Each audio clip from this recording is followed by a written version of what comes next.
The link to finding the cure for type 1 diabetes could simply live in your EHR. He was the model of health, ate well, doesn't drink, doesn't smoke, and then lost almost 30 pounds in a few weeks and diagnosed himself, actually.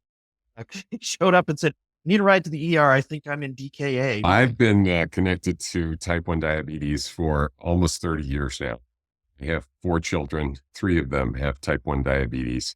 All 3 of them developed type 1 diabetes before they were 2 years of age. We wrote down our kids' blood sugars every day, six times a day, did 3 to 6 blood pokes a day, and it was 1 to 3 insulin shots a day. So it was a pretty rigorous situation. If you screen early, you can prevent up to 95% of episodes of DKA at presentation, which sets you up for a much better outcome for the rest of your life. EHR vendors, we sell sadness. Historically, we have. No one wants to use an EHR, except for the biggest nerds. You want to engage with the patients. That's why you went to med school. You get intrinsic reward from actually helping people. What a pediatrician wants to do is help kids. And we are finally at a point, and we're at this horizon where some of the communication among the health systems, the hospitals and the labs and the players in the room, they're finally getting to a point where we can exchange data sometimes. Yes. The problem is, how do you get that care plan approved by Blue Cross Blue Shield to be the thing that you check in on every month and get paid for? Because it's not appropriate to ask you to keep doing work for free. We have portals now. We have better web developed tools that make it easier for you to maybe not just contact and work with this one family, but talk to the 50 families in your practice. This is actually saving lives and changing lives. We're on the cusp of it, and it's exciting. It's identifying the current population within both EHRs. How many kids do we have with type 1 diabetes? How many siblings do they have? How many siblings do they have of a particular age if we decide that we want to screen kids? It's a little bit of a garbage in, garbage out situation, and we have to rely on the clinicians to document properly. The coin of the data realm is still billing data. And the reason for that is because it is highly regimented. EHR vendors are loath to actually incorporate SNOMED codes properly because none of the users want to actually diagnose using ICD-10 and then come over here and properly do it using SNOMED. Diabetes is one of I haven't counted, a dozen diagnoses that pediatricians are happy to go put over there with someone else. And so a DKA, hey, that's on my stuff.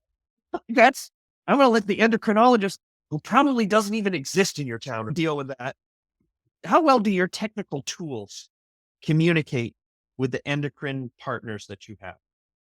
The diagnosis of DKA at presentation means you blew out your beta cells and you're going to have more episodes of hypoglycemia. It is the first time in my career I have discerned a significant knowledge gap among pediatricians.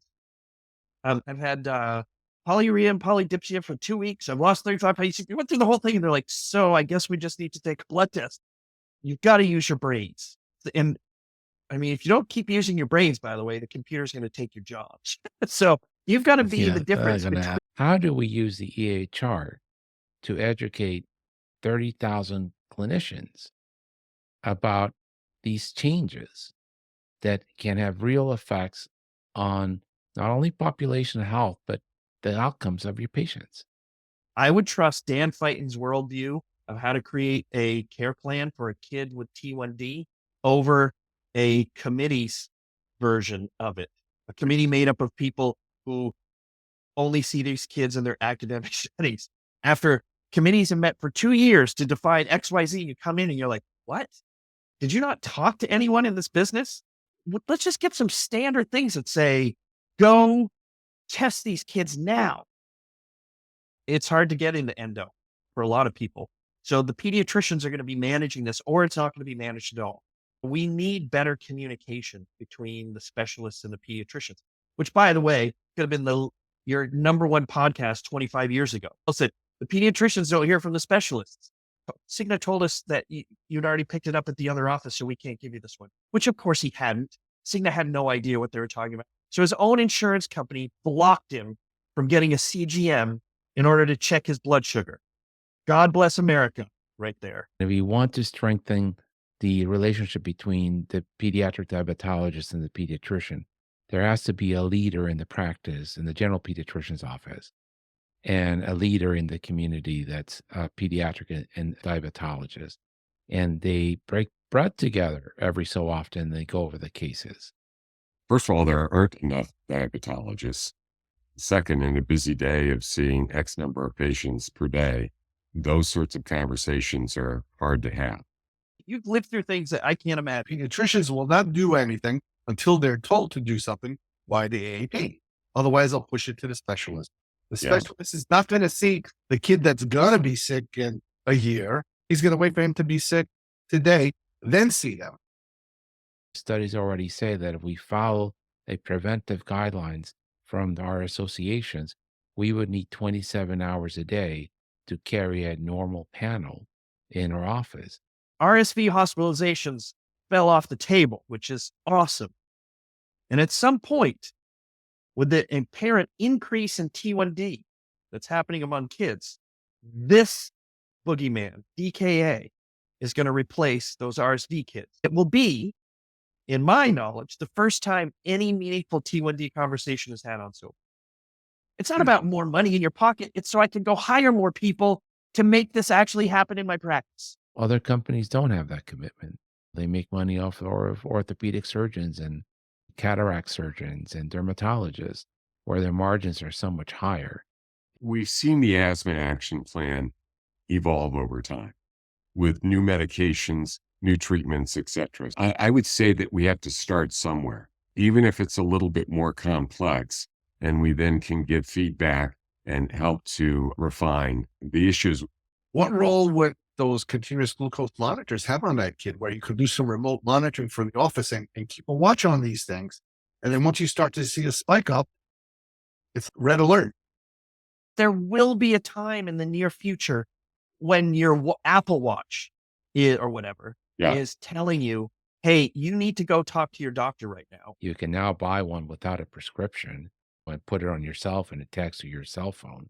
But that will probably be the future, right? More monitoring of our bodies through different gadgets. Pediatrics is fundamentally about preventive care. How do we keep this from happening? Or if it's going to happen, how do we keep it from getting worse? Nothing gives us more joy than when we work ourselves out of a job, right? This vaccine, this could put pediatrics out of business in the future. We absolutely welcome the competition from Office Practicum to be the best type 1 diabetes EHR. Everyone wins when that happens.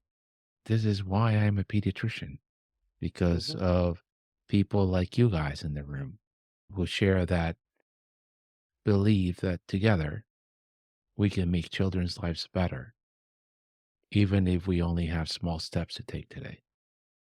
Pediatrics is about dozens of small interactions and small changes that you make.